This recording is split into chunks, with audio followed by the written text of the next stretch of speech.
मेरे साथ आज यहाँ पर आए हुए जम्मू कश्मीर के उपराज्यपाल श्रीमान मनोज सिन्हा जी, भारत सरकार के गृह सचिव श्री गोविंद मोहन जी, आईबी के निर्देशक श्री तपन डेका जी, आपके डीजीपी साहब, उपस्थित सभी वरिष्ठ अधिकारीगण और मेरे प्यारे सीमा प्रहरियों, आज मैं तो यहाँ आया हूँ भारत सरकार और समस्त 140 करोड़ की जनता की ओर से आप जिनका प्रतिनिधित्व करते हैं, इस सभी सीमा प्रहरियों का बहुत बहुत धन्यवाद और सबको बहुत शुभकामनाएं देने के लिए आया।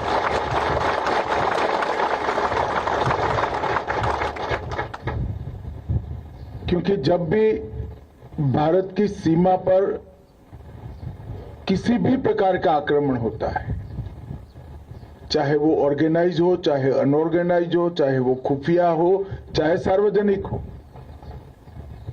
हर प्रकार के आक्रमण को सबसे पहले झेलता है हमारा बीएसएफ का जवान।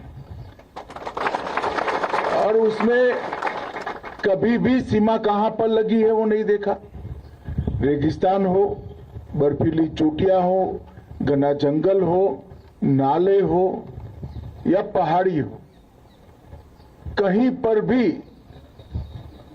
365 दिन 24 घंटा बीएसएफ के जवान उपलब्ध भी होते हैं, सजग भी होते हैं और समर्पित भी होते हैं। और इसी के कारण किसी भी प्रकार का आक्रमण सीधा देश की सीमा के अंदर बहुत गहरी चोट नहीं पहुंचाता, कि उसके सामने पहले मेरे बीएसएफ के जवान का सीना होता है और देश के नागरिकों पर जो आक्रमण आता है, बीएसएफ का जवान सबसे पहले अपने सीने पर इसको झेलता है। और इसी के कारण बीएसएफ के सीमा प्रहरियों को देश की सुरक्षा की प्रथम पंक्ति के नाम से एक देश का बच्चा बच्चा जानता है। मित्रों, इस ऑपरेशन सिंदूर के घटनाक्रम में अपनी परंपराओं को बनाए हुए जम्मू फ्रंटियर के बीएसएफ के जवान, राजस्थान फ्रंटियर के बीएसएफ के जवान और दूर सुदूर कच्छ की बॉर्डर पर जो जवान तैनात हैं, वो सभी ने पूरी सजगता के साथ सीमा की रक्षा का काम किया। जब पाकिस्तान ने हमारे आतंकवादियों के अड्डे पर किए हुए हमले का जवाब में हमारी सीमा और हमारे नागरिक रिहायशी इलाकों में हमला किया, तब जम्मू फ्रंटियर अकेले में लगभग 118 से ज्यादा पाकिस्तान की पोस्टों को तबाह और नुकसान पहुंचाने का काम हमारे बीएसएफ के जवानों ने किया। उनकी संपूर्ण निगरानी प्रणाली चुन चुन कर आपने ध्वस्त कर दी, जो खड़ा करने में दुश्मन को शायद 4-5 साल का समय लगेगा। इसका मतलब ये होता है कि शांति काल में भी आपने आपकी पैनी नजर इनके व्यूहात्मक स्थानों पर बनाए रखी। आपने सटीक जानकारी और इसके साथ साथ जब उस ओर से शुरुआत होती है तो कम से कम समय में सबसे ज्यादा क्षति किस प्रकार से पहुंचा पाएंगे वो सोच कर रखा, उसकी तैयारी भी की और ईश्वर ने मौका दिया तो कर भी दिखा दिया।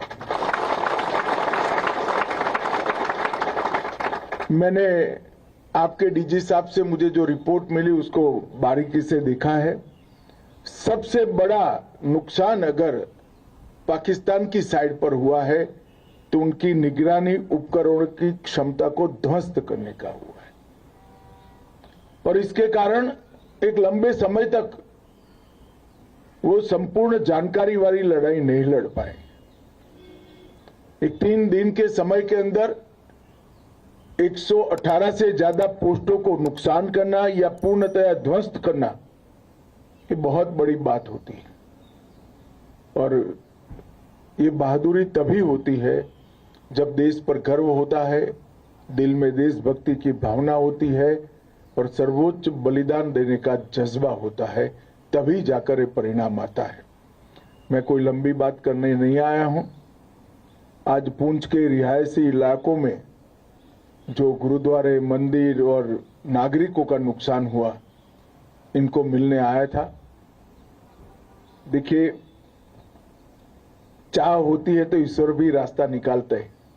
सुबह मुझे बताया गया कि आज मौसम ठीक नहीं है, मगर मैंने तय किया था कि गाड़ी से जाएंगे, सीमा प्रहरियों को मिलकर ही जाएंगे और ईश्वर ने ही अनुकूलता कर दी। मौसम भी ठीक है, आपके साथ मिलना भी हो जाएगा और आपको मैं देश की जनता की ओर से बहुत बहुत आपका आभार भी करना चाहता था, आपको शुभकामनाएं भी देना चाहता था, क्योंकि जनप्रतिनिधि के नाते हम जहां जहां जाते हैं तो निश्चित रूप से आप मानकर चलिए, सेना के साथ बीएसएफ का भी इतना ही जयकारा लगता है जितना सेना के जवानों का लगता है। और ये मेरे लिए,